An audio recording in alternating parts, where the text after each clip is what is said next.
just a friendly reminder that love is not a feeling. It is a commitment. Alam mo, sa totoong buhay, hindi naman palaging masaya ang isang relasyon.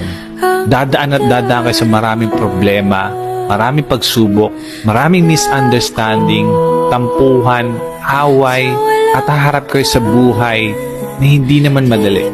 Kakaroon kayo ng sawaan, mawawala yung excitement, yung spark. Kasi nasanay naman talaga kayo sa isa't isa. Pero alam mo, sana ang huwag mawala sa inyo is piliin yung mahalin yung isa't isa. Na sana kahit anong pagdaanan yung pagsubok, andyan kayo para sa isa't isa. Lagi niyong pinipiling tulungan, palagan, at mahalin yung isa't isa.